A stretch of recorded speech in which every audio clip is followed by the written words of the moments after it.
তৃণমূল কংগ্ৰেছৰ এটা সংগঠন আছিলে। আজি যিসকল কংগ্ৰেছে শোভিত হয়, যিগৰাকী বিধায়ক দিগন্ত বৰ্মন, তেখেতে ধনৰ বিনিময়ত যিবোৰ টিকেট বিতৰণ কৰিছে, সেই ব্যক্তিবোৰ ৰাইজৰ লগত জড়িত নহয়, যাৰ বাবে দলে বোলে সকলোৱে কংগ্ৰেছ দল ত্যাগ কৰিছে।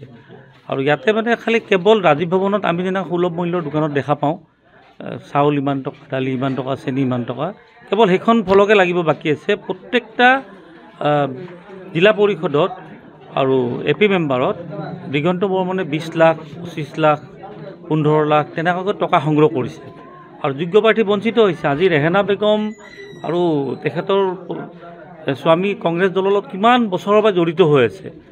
আৰু আটাইতকৈ মানে দুখ লগা কথা, আজি মই ভাষণতে শুনিবলৈ পালোঁ, দিগন্ত বৰ্মনে এটা খুব বেয়া কথা কৈছে, ৰাজনীতি কৰক, ইমান তললৈ যাই কৰিব নাপায়, যে মিয়া মানুহ বোলে কুকুৰৰ নিচিনা ভৰিত পৰি ভোট দিব লাগিব। এইবিলাক কথাই মানে ভাল, ৰাজনীতি কৰক, তেওঁ যদি ৰাইজে ভাল পায় তেওঁৰ প্ৰাৰ্থী জয়লাভ কৰিব, যদি ৰাইজে ভাল পায় আমাৰ ৰেহেনা বেগম জয়লাভ কৰিব। কিন্তু এনেকুৱা ধৰি লওক লাগিব সংখ্যালঘু ভোট, আৰু তোমালোকে সংখ্যালঘু ভোটৰ ওপৰত ৰজা হ'ব যাবা আৰু ক'বা যে কুকুৰৰ নিচিনা ভৰিত পৰিলেও ভোট দিব লাগিব। এইবিলাক ৰেকৰ্ডিং দেখাই আছে, বিকল্প নাই বুলি কৈছে, ছ'চিয়েল মিডিয়াত আহিছে, আপোনালোকে সেইবিলাকো দেখাব লাগে। যেতিয়া BJP চৰকাৰখনে মিয়া মুছলিম বুলি ঠাট্টা কৰি গালি গালাজ কৰে, আটাইতকৈ সৰব মই হওঁ। কিন্তু এইটো মই কৈ থকা নাই, মোৰ ছ'চিয়েল মিডিয়াত চাব, পবিত্ৰ মাৰ্কেটে ডাঙৰ লগত মোৰ তৰ্ক হৈছিলে, DY 365 অতনু ভূঞা উপস্থিত আছিলে।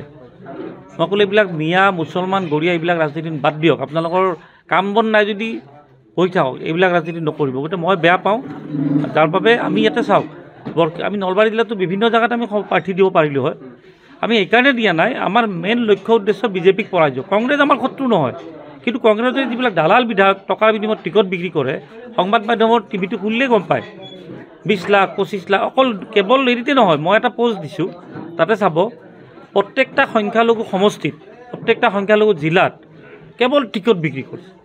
আৰু 24গৰাকীকৈ জিলা পৰিষদৰ সদস্য আৰু 170গৰাকীৰ ওপৰত AP মেম্বাৰক ইতিমধ্যে BJPৰ বিনা প্ৰতিদ্বন্দ্বিতাৰে জয়লাভ কৰিছে। আৰু সেই বিনা প্ৰতিদ্বন্দ্বিতাৰে জয়লাভ কৰা যিবোৰ সমষ্টি, তাত কংগ্ৰেছৰ যিবিলাক A form B form ticket, সেইবিলাক BJPৰ ওচৰত বিক্ৰী কৰিছে। কিয় কৰিব কংগ্ৰেছ? চবেই ওলাইছে বিকল্প, এতিয়া ইয়াত কংগ্ৰেছৰ বিকল্প হিচাপে তৃণমূল কংগ্ৰেছ, আৰু আমি এইটো যিটো চৰ অঞ্চল জিলা পৰিষদ বৰক্ষেত্ৰীৰ 100% আমি জয়লাভ কৰিম ইয়াত।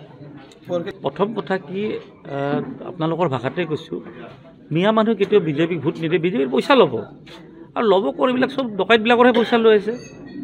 BJPতনো কোনটো নিকা নেতা আছে? তেখেতসকলৰ পইচা মিয়া সমাজে যদি লৈছে লওক, মইতো ভালে পাইছোঁ, আৰু ল'ব লাগে। কিন্তু ভোট দিয়াৰ টাইমত BJPক নিদিয়ে। আৰু কংগ্ৰেছৰ হাতখন দেখিলে অলপ আৱেগিক হয়, কিন্তু যেতিয়া ৰেহেনা বেগমৰ নিচিনা প্ৰাৰ্থী বঞ্চিত হয়, তেতিয়া কংগ্ৰেছকো নিশ্চয় ভোট নিদিয়ে। ভাল, মই আকৌ কৈছোঁ, আমাৰ বহু প্ৰাৰ্থী আছিলে, আমাৰ লক্ষ্য উদ্দেশ্য BJPক পৰাজয় কৰা। গতিকে ক'ৰবাত ইয়াতে নলবাৰী জিলাত কোনোবা জিলা পৰিষদ জিকিছে, জয়লাভ কৰিছে বা খেলিব, BJPৰ লগত খেলি থাকক, আমাৰ তাত ক'ব লগা একো নাই।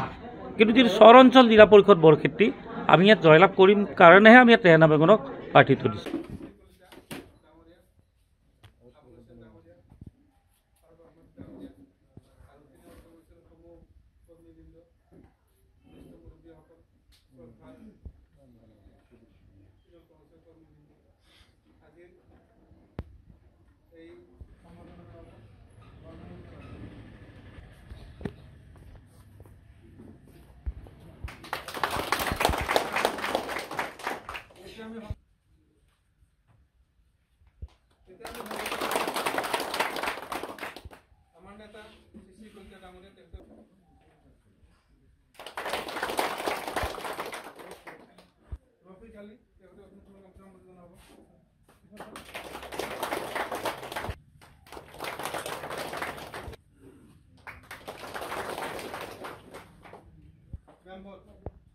তৃণমূল কংগ্ৰেছ